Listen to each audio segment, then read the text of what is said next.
कोमल की मम्मी के बार बार फोन आ रहे थे कि वो किस समय मायके आने के लिए निकल रही है। हाँ मम्मी, बस आधे घंटे में निकलूंगी, वही 1.5-2 घंटे लगेंगे गुरुग्राम पहुंचने में।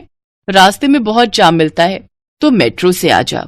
मम्मी वो अटैची और बैग भी है ना, इसलिए मैंने कैब कर ली है। आप टेंशन मत लो, मैं आ जाऊंगी। ठीक है कोमल, आ जाना टाइम से, मैं खाना तैयार रखूंगी। कोमल फोन पर कुछ और कहती, उससे पहले ही फोन कट गया। कोमल मायके जाने की तैयारी करने लगती है। रिंकू और दिशा की गर्मियों की छुट्टियां थी, इसी वजह से कोमल कुछ दिनों के लिए मायके रहने जा रही थी। मुझे ऑफिस के काम से न जाना होता तो मैं तुम्हें गाड़ी से छोड़ देता, पर बहुत अर्जेंट मीटिंग है आज ऑफिस की। वैसे मैं बीच में मिलने आ जाऊंगा और बाकी तुम मम्मी के घर रहकर आ जाओ, फिर हम बच्चों के साथ घूमने चलेंगे।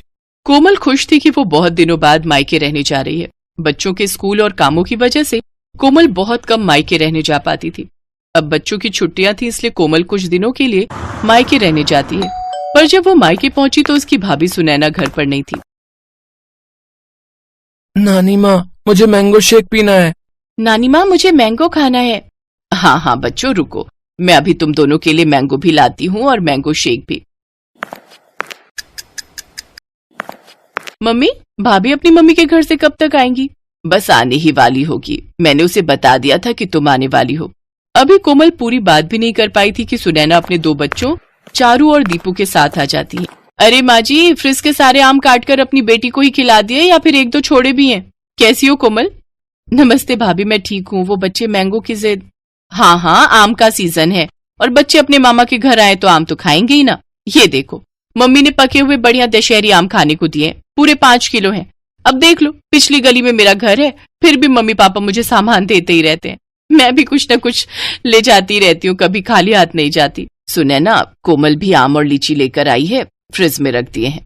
अच्छा किया, वैसे भी अब कुछ दिन यहाँ रुकोगे तो बच्चे तो कुछ न कुछ खाने को मांगते ही रहते हैं। अच्छा, मैं ये आम फ्रिज में लगा कर आती हूँ। सुनैना रसोई में चली जाती है, पर कोमल उस समय गुस्से में थी। मम्मी, यही वजह है कि मैं यहाँ ना पसंद नहीं करती हूँ। मेरा तो मन ही नहीं था कि मैं इस बार छुट्टियों में मायके आऊँ। सुधीर तो बोल भी रहे थे कि कहीं घूमने चलते हैं। मैंने ही उन्हें मना कर दिया कि नहीं, पहले मैं कुछ दिन मम्मी के घर जाकर आऊंगी, इसके बाद घूमने जाएंगे। बहुत बड़ी गलती कर दी जो मैं यहाँ आ गई। अगर भाभी का यही रवैया रहा ना तो मैं फिर कभी नहीं आऊंगी मायके। अरे सुनैना की बातों पर ध्यान मत दिया कर, वो ऐसी ही है। उसे समझ नहीं है कि कब क्या बोलना चाहिए। और ये घर मेरा है, तेरी माँ का है। अभी क्योंकि मैं जिंदा हूँ इसलिए तू अपनी माँ के घर आई है, आराम से रह। आज तेरे पापा जिंदा होते तो तेरे आने पर पल के बिछा देते। कोमल देखती है उसकी माँ की आंखों में आंसू आ जाते हैं, इसलिए कोमल उस समय चुप हो जाती है और बात को बदल देती। मम्मी, भैया को ना फोन मिला दो, उन्हें कहना मेरे लिए बंगाली रसगुल्ले लेते हुए आएंगे, बहुत मन हो रहा है। तभी कोमल का भाई आ जाता है। अरे मुझे पता है तू आने वाली है, इसीलिए मैं रास्ते में हलवाई से बंगाली रसगुल्ले लेता हुआ आया हूँ।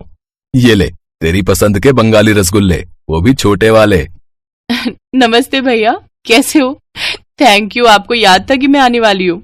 हाँ, मम्मी ने सुबह बता दिया था कि तुम आने वाली हो। और जीजू कैसे हैं, सब बढ़िया? जी भैया, सब ठीक है। देसी घी लाए हो? मैंने बोला था देसी घी खत्म हो गया, लेते हुए आना। अरे मैं भूल ही गया, सॉरी। काम की चीज तो तुम भूल ही जाओगे जो मैंने बोली है। बहन के लिए रसगुल्ले लाना नहीं भूले, और देसी घी भी मैं अपने लिए नहीं बोल रही हूँ। रिंकू और दिशा देसी घी के पराठे खाते हैं। कोई बात नहीं भाभी, पराठे की इतनी जरूरत नहीं है, बच्चे सादी रोटी भी खा लेते हैं, और दाल चावल बने हैं ना तो उसके साथ रोटी की जरूरत नहीं। नहीं, मुझे सारी जिंदगी ये थोड़ी सुनना है कि बहन मायके रहने आई और उसे और उसके बच्चों को देसी घी खाने को नहीं मिला। जाओ रवि, आप लेकर आओ। हाँ, जा रहा हूँ। ये बात तुम सीधे मुंह से भी तो बोल सकती थी, इतना घुमा फिरा कर क्यों बोली? उस समय रवि देसी घी लेने के लिए चला जाता है।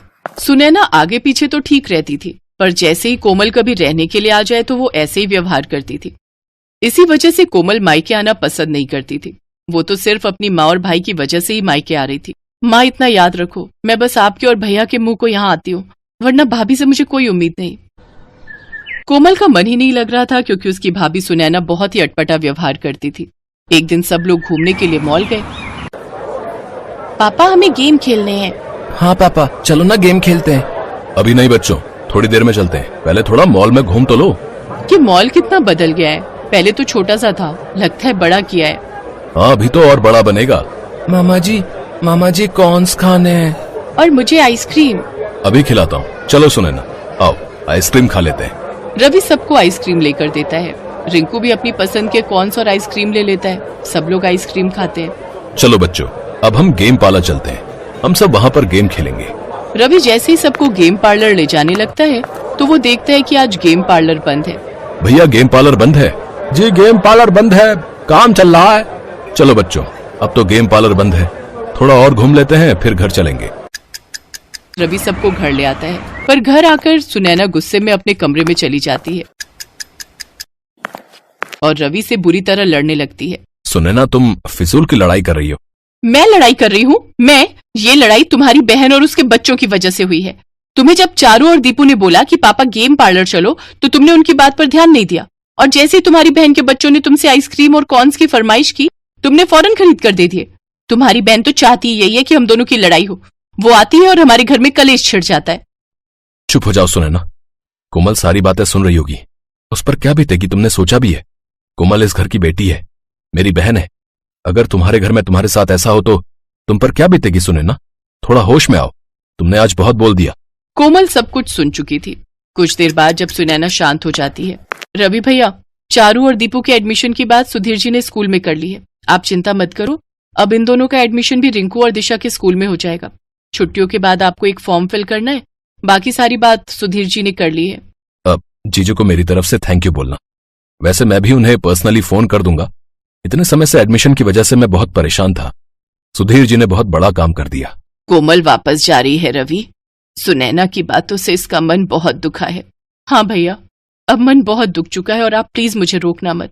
मैं नहीं चाहती कि मैं आपकी और भाभी के झगड़े की वजह बनूं। मेरी कैब आ गई है, मैं चलती हूँ। कोमल जैसे ही बैग उठाने लगती है सुनैना उसका हाथ रोक देती है। कोमल सॉरी, मैं जानती हूँ मेरी वजह से तुम्हारा मन दुखा। तुम हमारे लिए इतना सोचती हो और मैंने तुम्हें कितना कुछ गलत बोल दिया। ऐसे अचानक मत जाओ, सुधीर जी गलत सोचेंगे। कुछ दिन और रुक कर जाना। बच्चे बहुत मन से अपने मामा मामी के घर आए हैं, मैं ऐसे नहीं जाने दूंगी।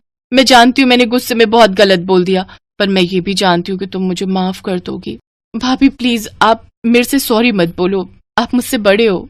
सारे गिले शिकवे दूर हो जाते हैं और मन की कड़वाहट खत्म हो जाती है। सुनैना और कोमल एक दूसरे के गले लग जाती हैं। सब कुछ ठीक हो जाता है। रिश्ते फिर से सुलझ जाते हैं। सुनैना ने अपनी गलती मानी और उसे एहसास हुआ कि जैसे वो अपने घर की बेटी है वैसे ही कोमल इस घर की बेटी है, और अगर उसके साथ ऐसा होता तो